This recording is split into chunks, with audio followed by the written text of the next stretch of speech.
Frisur sitzt, alles wunderbar, frisch geduscht und auch frisch am Start. Erster Beitrag 2018 hier bei Hansecatch Hamburg. Ich freue mich, dass ihr wieder eingeschaltet habt. Unser Thema heute ist ja die Anschaffung von dem ersten oder eines eigenen Angelbootes.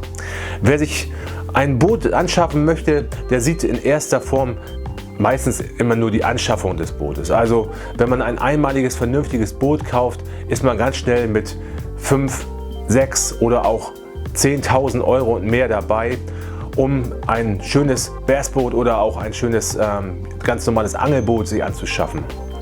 Auch Katrin und ich, wir sind schon mehrere Jahre Bootsfahrer. Wir haben unser erstes Boot damals gebraucht gekauft, für sportliche 200 Euro vom Campingnachbarn abgekauft. Mit 5 PS Motor hinten dran haben wir Seen und auch die Ostsee und auch sogar selbst die Elbe damit unsicher gemacht.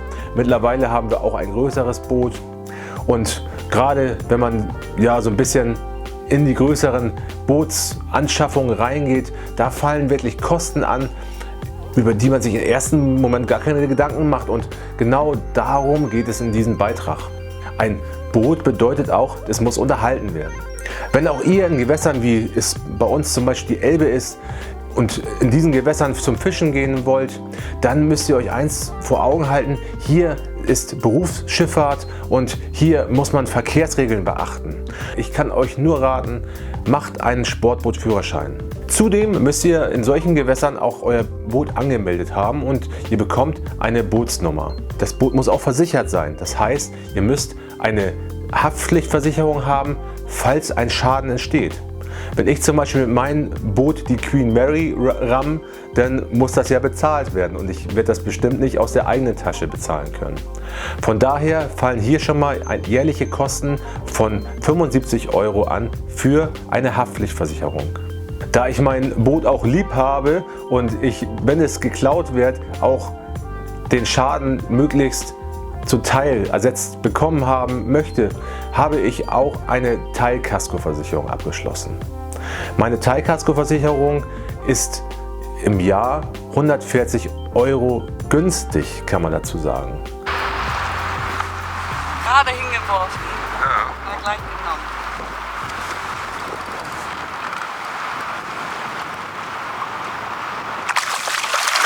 Kleiner Mitte 60er. Großer ist das. Kein kleiner.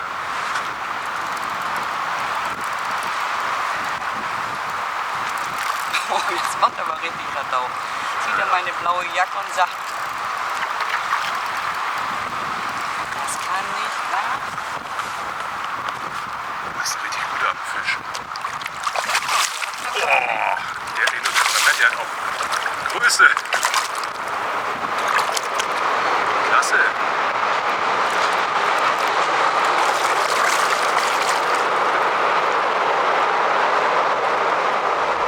Mittlerweile ist der 30. März, also ist jetzt auch langsam der Zeitpunkt gekommen, um das Boot wieder fertig zu machen für die Saison. Und da kann ich euch gleich mal einen Tipp geben. Und zwar sind wir letztes Jahr das erste Mal in Seenot geraten wegen unserem Benzinschlauch. Und zwar ist uns der Stecker abgebrochen. Das liegt daran, dass mit der Zeit die Benzinschläuche hart werden. Das ist das abgeschnittene Stück von meinem neuen Schlauch, flexibel, schön, geschmeidig. Und so sieht dann ein defekter Schlauch aus. Ihr seht selber, der ist richtig starr, unflexibel. Und ist klar, wenn der Stecker immer wieder hier hin und her juckelt, irgendwann bricht das schwächste Glied. Und man hat, das sage ich euch jetzt, keinen Ersatzstecker irgendwo am Boot. Ne? Ich habe mir jetzt Folgendes gemacht: Ich habe mir jetzt für meinen Reservekanister eine Zusatzleitung dazu gelegt, dass, wenn ich nochmal die Situation habe, dass ich mir dann selber behelfen kann und nicht wieder in Seenot gerate.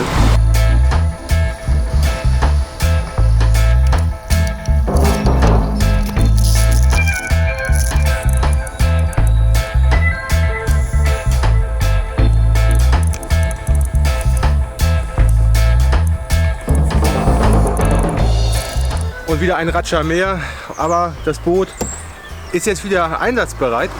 Und wenn ihr euch ein Boot anschafft, dann müsst ihr entweder genug Geld haben, um solche Reparaturen erledigen zu zu lassen oder eben halt selber Hand anlegen und ein bisschen handwerkliches Geschick mitbringen. Das ist jetzt aber noch nicht fertig, das Boot für diese neue Saison. Also dafür werde ich noch mal den einen oder anderen Kontakt hinten ölen, fetten und auch vor allem neue Zündkerzen reinmachen. Das kommt beim nächsten Schritt. Aber das ist erstmal der erste Arbeitsschritt gewesen, der wichtig war. Und was auch noch dazu kommt, ihr seht, ich bin hier auf so einer öffentlichen Straße. Na, man muss immer zusehen, dass man sich irgendwie behilft, wenn man nicht den Platz zu Hause hat und vielleicht einen großen Hof hat oder sowas, um irgendwie schrauben zu können. Ist es manchmal ein bisschen knifflig, aber man kriegt es hin. Außerdem müsst ihr euch für euer Boot auch entscheiden, wie ihr dieses Boot lagern wollt. Wollt ihr, wie wir, immer mit dem Trailer das Boot zu Wasser lassen oder wollt ihr es fest in einen Hafen liegen haben? Ein Hafenliegeplatz beispielsweise kostet circa, für einen Sommerplatz, das geht nach Bootslängen, in einer Länge wie unser Boot es ist, meinetwegen mit 4,20 Meter, denke ich mal, wird das so um die 500 € liegen. Dann müsst ihr es aber auch im Winter irgendwo hinstellen. Und ich sage euch eins, wenn ihr euer Boot auch selbst gebaut habt und so viel Herzblut und Geld investiert habt, dann stellt ihr das über Winter nicht nach draußen in Frost und Schnee. Wir haben uns zum Trailen entschieden, was auf jeden Fall wahrscheinlich sogar die teurere Alternative ist.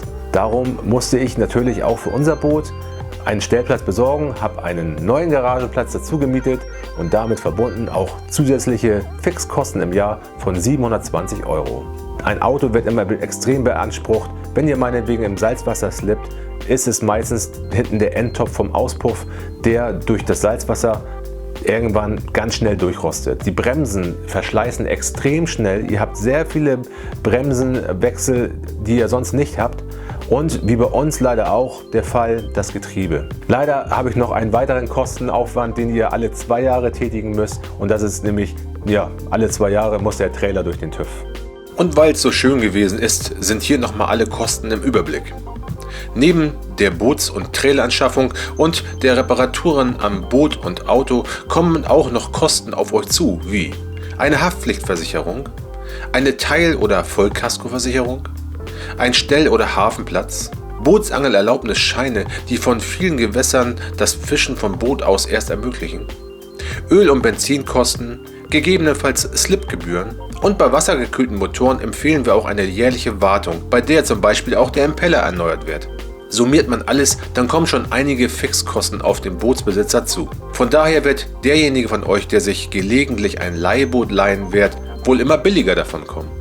Wer von euch auch noch nicht von Boot aus geangelt hat, dem empfehlen wir auch erst einmal ein Bootsguiding zu buchen, um zu sehen, ob das Fischen vom Boot aus überhaupt etwas für euch ist.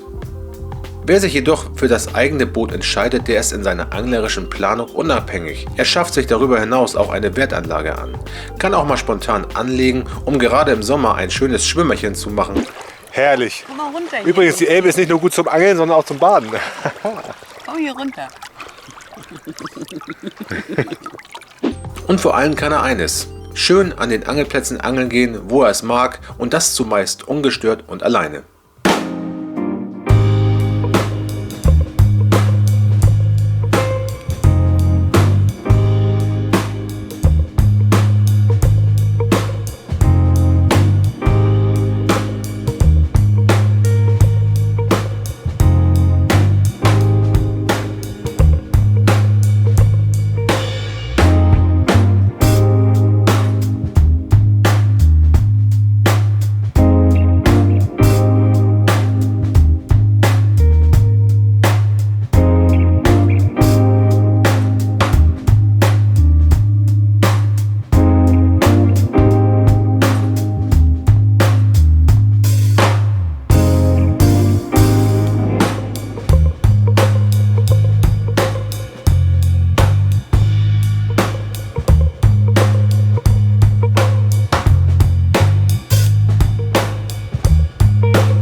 thunder.